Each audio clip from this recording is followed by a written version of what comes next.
Hello from Dhaka, this is Tarique Rahman and you are watching Basis News. At first, the headlines. ISESCO DG admires Chief Adviser, seeks 3-0 theory in organization strategy. Chief Election Commissioner seeks media support for holding transparent election. Defense Counsel cross-examines IO in Sheikh Hasina's crimes against humanity case. People are ultimately judged on trial of Awami League, says Tarique Rahman. Hamas calls for swift hostage prisoner swap as talks set to begin. Now let's go for the details. ISESCO DG admires Chief Adviser, seeks 3-0 theory in organization strategy. Director General of the Islamic World Educational, Scientific and Cultural Organization, Dr. Salim M. Al-Malik, has expressed deep admiration for Chief Advisor Professor Dr. Muhammad Yunus and his globally influential initiatives. He made the remarks while paying a courtesy call on the Chief Advisor at the State Guest House Jamuna in the capital today. Dr. Malik also sought permission to incorporate Professor Yunus's 3-0 theory, that is, zero poverty, zero unemployment, and zero net carbon emissions, into ISESCO's strategic framework for youth education and environmental programs. Recalling his early inspiration, Dr. Malik said, "I was a medical student about to graduate when I first heard about you and the Grameen Bank. Your 3-0 theory was everywhere, from banking to sports to environmental discourse. It was truly inspiring."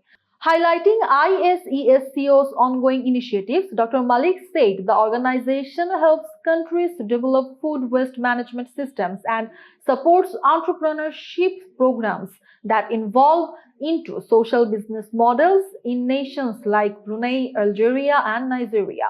In response, Professor Yunus praised ISESCO's efforts in education and sustainability and welcomed future collaboration to empower youth and expand social business solutions across member states. Chief Election Commissioner seeks media support for holding transparent election. Chief Election Commissioner AMM Nasir Uddin has sought media support to ensure a transparent, fair and credible national election. He said this while presiding over a dialogue with electronic media journalists around 10:30 in the morning at the Election Commission Secretariat in the capital Dhaka today. The Chief Election Commissioner said the Election Commission wants to move forward with transparency and hold an election that is free, fair and acceptable to all. He added that the Commission wants the world to witness an election as clean as a mirror. Highlighting the media's role, he said journalists are partners in the process and can play a vital role in countering misinformation and disinformation. He also said the Election Commission values the advice and cooperation of the media to ensure a participatory and peaceful election. Defense Counsel cross-examines IO in Sheikh Hasina's crimes against humanity case. The state-appointed Defense Counsel today began cross-examining the investigation officer in the crimes against humanity case against three, including ousted Prime Minister Sheikh Hasina. Advocate Amir Hussain, the state-appointed counsel for fugitives, Sheikh Hasina and Asaduzzaman Kamal, started questioning investigation officer Muhammad Alamgir at the International Crimes Tribunal-1. The cross-examination continued until the report was filed.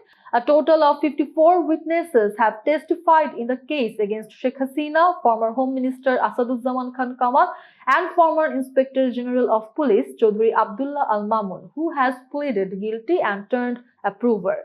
Earlier on 17th June, the tribunal published notices in two national dailies directing Sheikh Hasina and Asaduzzaman Kamal to surrender by 24th June 2025.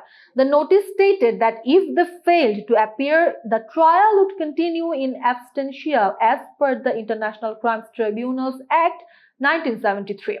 The tribunal issued the order a day after taking cognizance of the formal charges filed on 1st of June. Chief Prosecutor Mohammad Tajul Islam told the court that Sheikh Hasina and Kamal were absconding and intelligence reports indicated they were in India. The prosecution has brought 5 charges of crimes against humanity and mass killings against Sheikh Hasina, Kamal and Abdullah Al-Mamun. The tribunal indicted them on 10th July following the probe report submitted on 12th May. People are ultimate judge on trial of Awami League, says Tarique Rahman. Bangladesh Nationalist Party BNP Acting Chairman Tarique Rahman has said the people are the ultimate judge in the trial of the deposed Awami League. In an interview with BBC Bangla aired this morning, he said that any wrongdoing by Awami League must be brought to justice under the country's laws. He said wrongdoers must face the trial process, whether it is an individual or a party. Tarique Rahman called for justice, describing the ordeals faced by his family and thousands of others under the Awami League's rule in Bangladesh. He has been living in the United Kingdom for 17 years after leaving the country for medical treatment following physical torture during the 1/11 government. He said, I left behind a house filled with memories of my father, the house where my younger brother and I grew up and where our children were born. Those memories have turned to dust.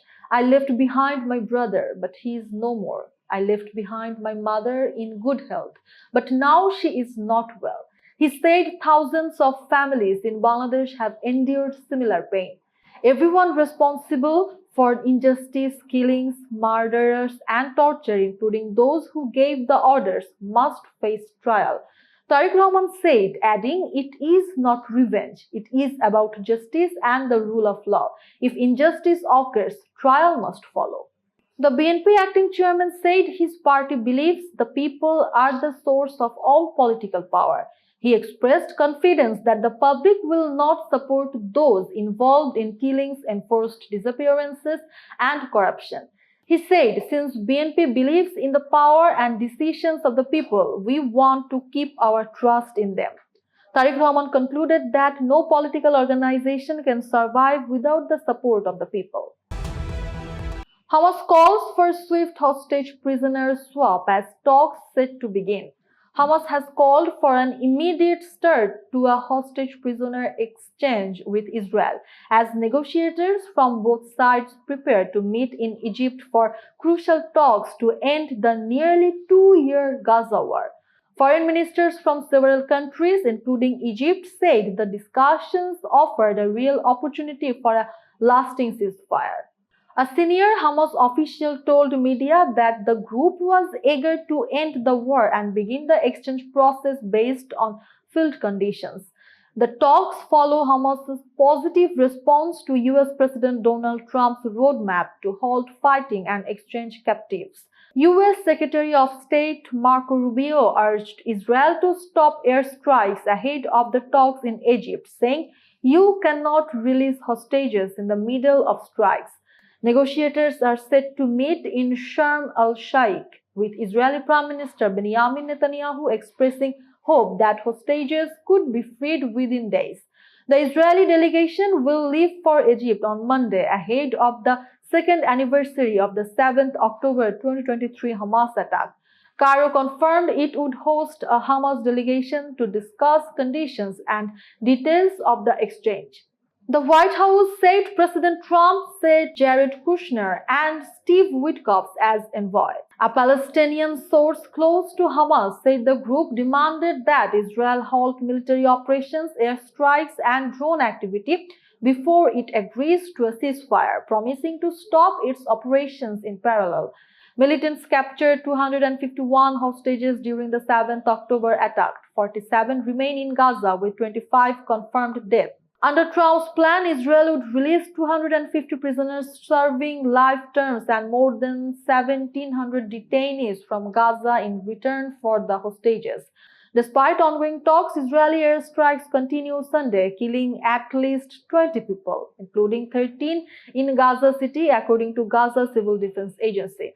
Trump warned Hamas not to delay, saying the ceasefire and exchange would begin immediately after confirmation. Israeli military chief Lieutenant General Eyal Zamir said that if negotiations fail, the army would resume operations in Gaza. Trump's plan, backed by Netanyahu, calls for an end to hostilities, the release of hostages within 72 hours, a phased Israeli withdrawal, and Hamas disarmament.